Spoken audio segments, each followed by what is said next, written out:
safety professionals with real world applications that can support everyday safety tasks. And who is going to bring this to you is Molly Bricey, and she is at the Occupational Safety and Health Continuing Education Program, University of Washington. Known Molly for a few years. Molly, we're so thankful to have you joining and really excited to hear about some of this information as we dip our toes into the AI world. I'm going to turn the floor over to you. Stop sharing my screen. Feel free to pull yours up on your end, and welcome. Awesome. Thank you. Give me 1 second here to get my deck shared. And let me go to the first slide and turn it into sharing mode. There we go. Can you see it? Yes. Awesome. Okay. Well, I'm going to just spend, we've got about 25 minutes here, so it's going to be more of a headline discussion. The good news is that we're going to do an all-day pre-conference session on AI at the GISH conference in September. And I have been talking about AI and safety for the last year. If you attended the Construction Safety Day, and Julio did and invited me here, you'll have seen some of this content, but I do try to mix it up. But I am Molly Bricey Cox. I've been at the University of Washington since 2013. I have a background in business, technology, and people.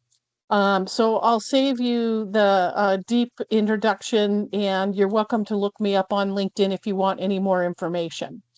I do like to start my discussion about AI and how it reminds me so much of working or living with a teenager. So for me, AI has very often played back the same information I provided it as if it were its own ideas or response. And I can absolutely tell you my adolescent grandkids do that to me all the time. My favorite part is when AI argues with me. So I had a scenario where I asked it to create a poster. It misspelled a word. I asked it to fix it, and it created a whole new poster. I said, I didn't ask you to create a new poster for me. And it said, and I quote, you didn't ask me not to. AI has provided inaccurate information, and then it actually blamed me. So I had an argumentative conversation with my AI when it gave me bad information. And what it tried to do was frame it in such a way as if, well, in fact, it wasn't bad. It's also gotten tired and it gives me a blank screen. I love that when my grandkids look at me as if I'm speaking in a foreign tongue and I can't tell what they are thinking. And now, as AI is advancing, it's actually giving you more information on what it's doing, and it kind of feels to me like it's thinking out loud. So let's go a little bit deeper because there's a lot of concern and dialogue around AI, and I just want to remind you, it doesn't operate in isolation. So it depends on how we interpret the information. It depends on our company workflows because we train it, and after a while it begins to understand us, and in fact using AI itself and the information it generates needs to be incorporated into how we work and is what is approved by your company. And then finally, AI is dependent on existing communication channels. The key to success, the most important thing you can do when you're integrating AI into how you operate and communicate is to make sure you're sharing things like this was AI generated, or this was the information we put in. So keep in mind, the more you communicate about how you're using it, the higher the likelihood you'll be successful in your means. So could you do me a favor? Would you put into chat for me right now how you are using AI? And I'm going to ask someone to read that for me. There's a lot of you on here, and I'm showing the deck. So Rhett, do you mind if anyone puts into AI sharing with me how folks might be using it today? Sure. Looking up whack regs is one of the first comments that comes up. Let's see, anybody throw out a couple shouts here if you can.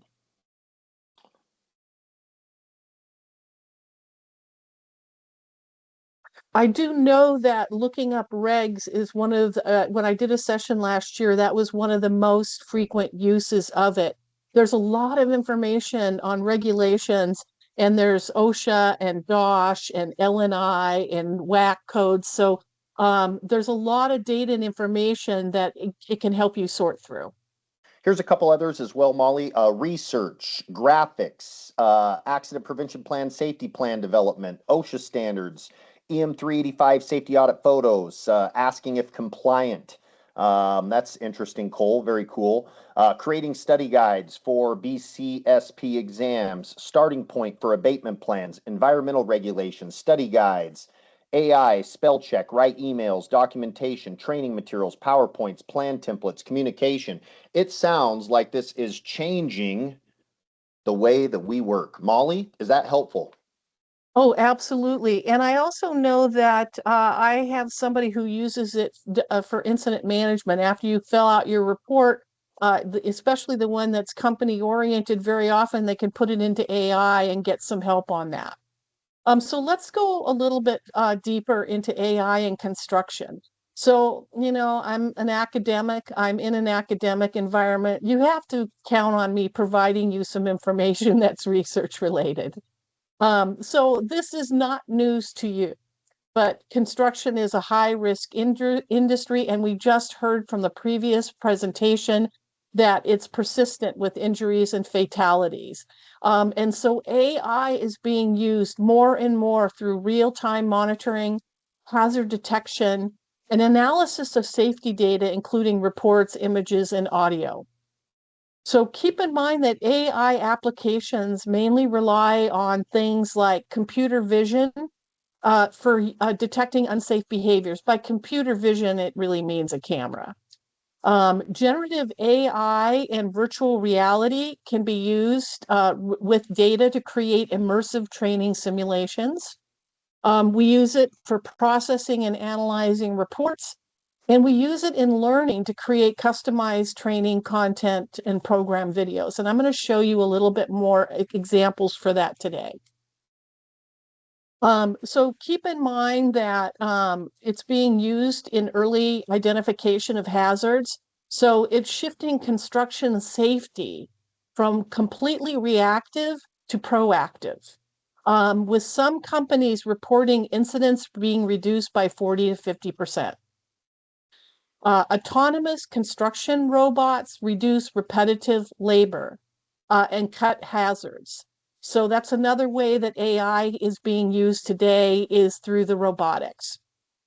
Tools like drone deploys, safety AI, analyze and capture imagery. And boy, does it make a difference when it comes to OSHA violations. Better decision making, and automation of safety monitoring and reporting. And then, of course, there's the citations for where this information was gleaned.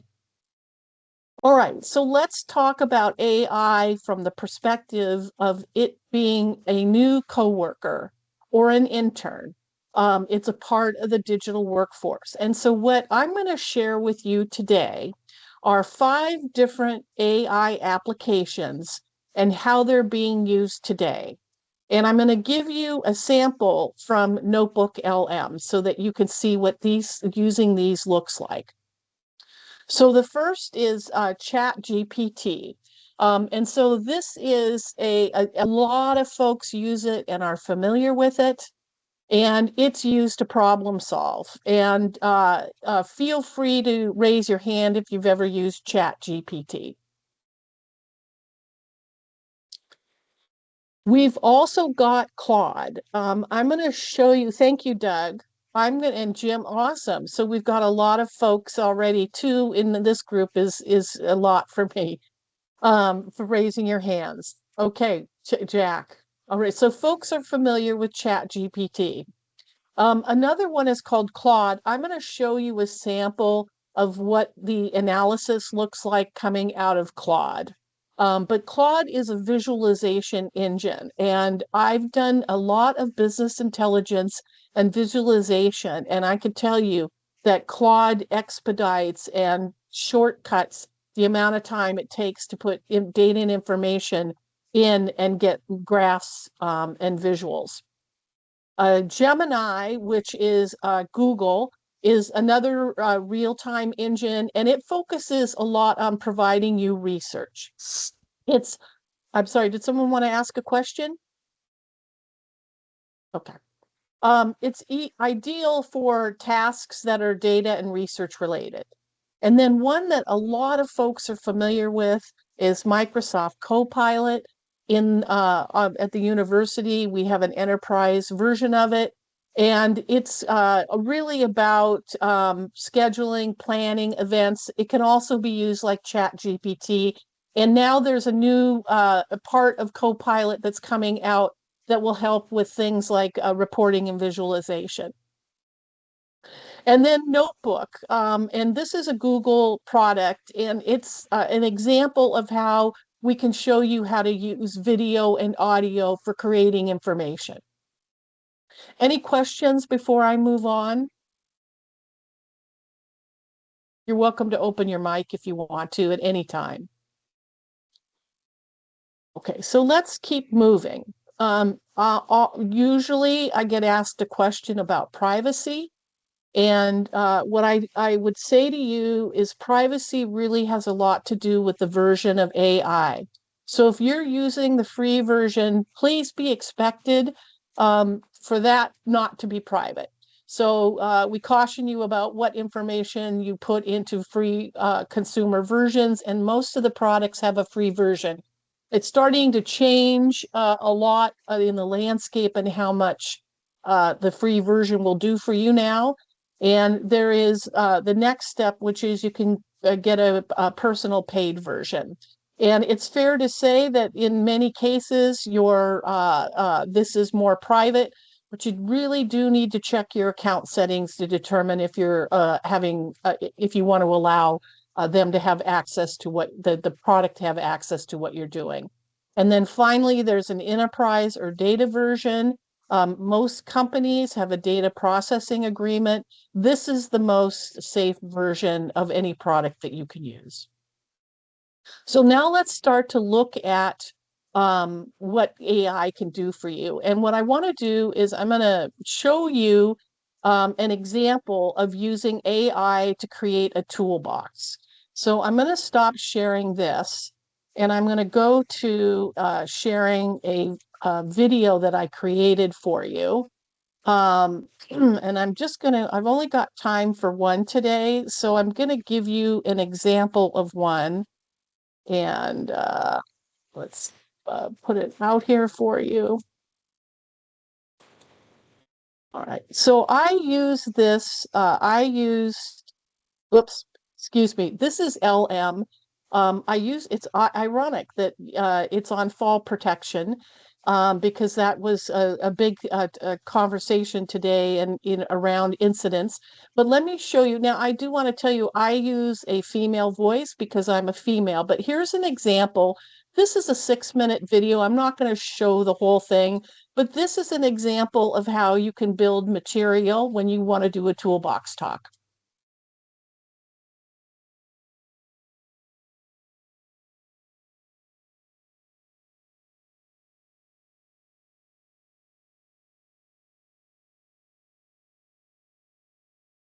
Hey, Molly, I think you forgot to share the audio when you Oh, shared your screen. sorry. Thank you. Just a moment. Ah, just a minute. Sorry. We've all done it. Yeah, sorry about that. Let me go back. I'm going to have to start it over. My bad. Let's do this. Share audio. I was so close. Here we go.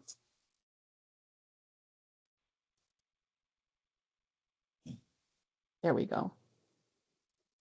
Gravity never takes a day off, does it? Welcome to This Explainer.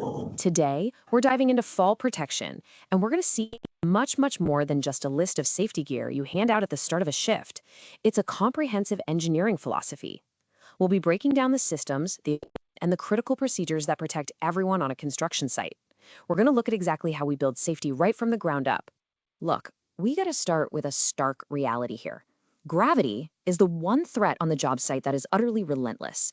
It doesn't care how experienced you are, fall is consistently one of the leading causes of serious injuries and fatalities in the construction industry. Because of this, fall protection isn't just an afterthought or a quick compliance checklist. It's absolutely central to workplace safety. Here's the safety blueprint we're following today. With gravity on the job site, look at the hierarchy of controls, passive protection, fall arrest systems, and wrap up with building a safety culture. The goal is to track how we engineer a secure environment so every single man and woman on the crew goes home safely. All right, Section 1, gravity on the job site. Let's get a handle on just how ubiquitous these hazards really are. You know, we aren't just talking about dangling off the side of a skyscraper here. It's the everyday areas that expose workers to constant risks. We're talking roofs, ladders, scaffolds. Okay, at that point, I'm gonna let you know that's a 6-minute video and you could see the highlights from it. Did anyone want to ask me a question specific about that video?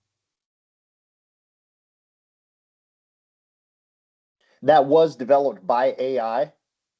Yes, so what I did was so this was wholly AI generated. What I did is I went into Chat GPT and I said, build me the highlights of fall protection for a construction site. I then looked at it, cleaned it up a little bit, and then I put it into a tool called Notebook LM. It's a Google tool, and it gives me a lot of options. In fact, let me see if I can pull up my screen really quickly to show you what Notebook looks like. Let me see here. I do have it open. Um, and I'll pull up the fall protection as an example. And let me show you. All right, so this is the application called Notebook. And I created this demo. And the information that I put into it, I posted over here. I created using AI. And then if you'll notice over here on the right, I can do a lot of different things, an audio overview, a slide deck, a video overview. I gave you the video overview. And if you can see the box that it opened, I don't always know if Teams will show the boxes, but I have 3 different options for creating a video. One is longer, each one of these is progressively longer than the other one. So this particular one was called the explainer. So it was only 6 minutes. Any questions on Notebook? All right, I'll keep going.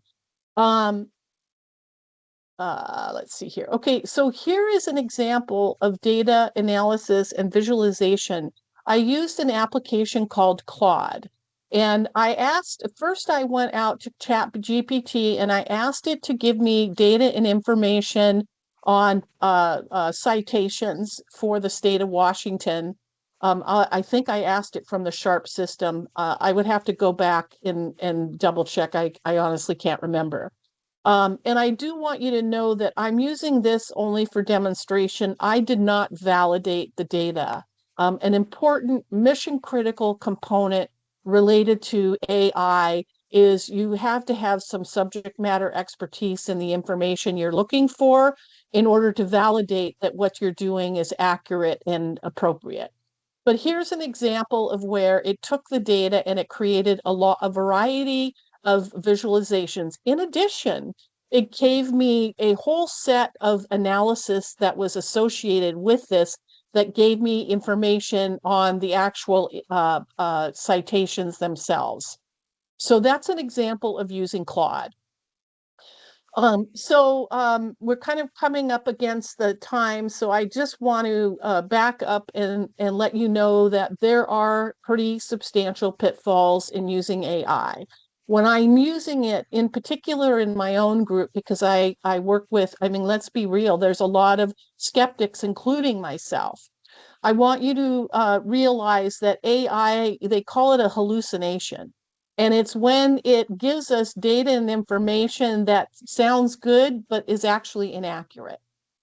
AI will ignore biases. So forgetting that AI reflects the training that I give it. So I train all of my AI, and it now is beginning to show me my own biases as a result of it. So I have to be really meticulous. And I also have to make sure that often it builds on what I've asked for it in the past. And so I have to test by changing the prompts themselves, meaning I have to assume that I'm infallible or fallible.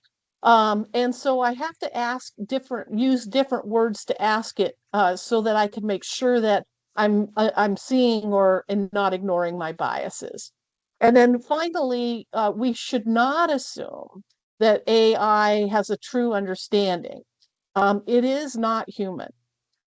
So remember, it's recognizing the information that we put into it and providing us with patterns. So keep in mind, you really do need to, again, validate and look at the results.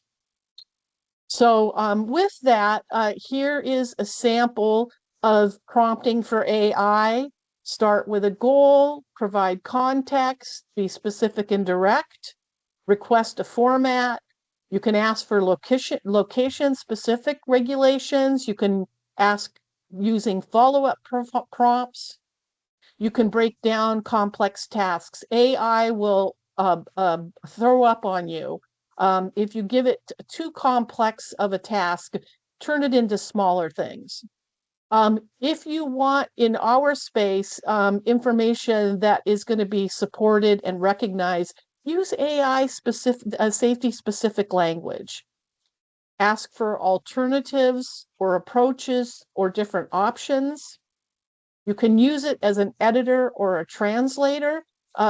We use AI translator to put things into Spanish. I've done two training sessions that were in Spanish, and both the individuals who spoke Spanish and were native told us that we can rely on the translators to translate for us. And then always review and fact check. So with that, I'm going to stop sharing and ask if you have any questions for me today. I went through that kind of fast, so. Oh, that was very, very well done and such great information. And this is just a scratch and sniff, folks. There is more detail to this. You're going to learn more. I saw some of you posting while you guys are coming up with questions for Molly or anything to chime in on. This is a very, very important topic because it absolutely is changing how we're doing things. And I'm going to tell you right now, if you aren't on the wagon, you better get on it right now because it's not going away, and this has to be integrated into what we do and how we do it, or you're going to get lost in the dust. And is it still new? Are things going to be changing? And yes, but we absolutely have to adapt as safety professionals and utilize it to our advantage to make our jobs more effective, and so forth. So questions. Let's see what's up in the chat here. I saw a couple people post up here. Oh, I saw a thank you very much. We always appreciate the thanks. Yes, this was a great presentation. Brian has also recorded this. If you all know, oh, there's a couple coming up. I think Debbie and Steve both have questions or comments. Folks, please, let's hear all about it. Steve, you first. All right. One of the question or comments, questions, whatever, is I think as safety professionals, we need to also be in a position, like Rhett said, understanding and knowing what's going on, because I have dealt personally with a handful of site-specific programs that have been presented to general contractors and to identifying the company did not put these together. It was AI generated, and knowing where and when to pick those apart. Because it is also something that can leave you in a very bad way if you depend on some of the information we're gathering from our people to be factual. I mean, you're highlighting how mission critical it is to understand what's going into AI, what's coming out. And it may be more difficult when you're using something that was generated by AI from someone else. Again, it's so important for you to understand what is involved. I think some of those are just watching the wording that is being used. That's how I pick up is going, wait a minute, we don't talk that way in construction, or that's not part of this vocabulary for this application of a task. So those are things to watch for.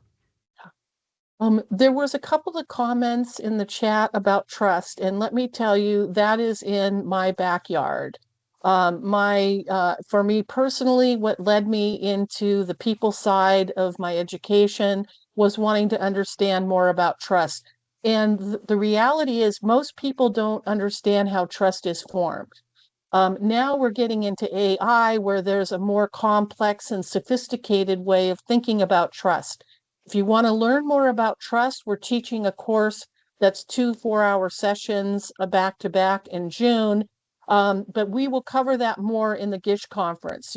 Knowing more about what is comprising trust is so important in order to understand why or how people will trust what's happening with AI. You had also brought up your grandchildren. I will share an example with one of my grandchild.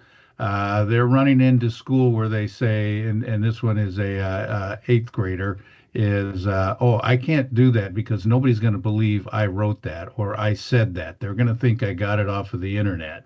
And so children are being influenced very heavily by things they think they can even do. So Yes, and it's building confidence in a way that might be seriously concerning.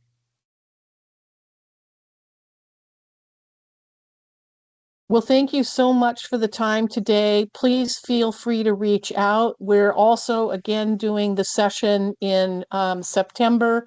This is not going to go away. And one of the things I want to emphasize is this is a game changer because it's going into the people side of the house, meaning it isn't just about the technical expertise of understanding regulations, the technical expertise that's required in order to do your job on a construction site. It involves both how people think and learn. And so we will be armed and more effective if we understand how people do think and learn. So another opportunity to take courses in continuing education to help support you. And we're here to make sure that everybody goes home in the manner that they came to work.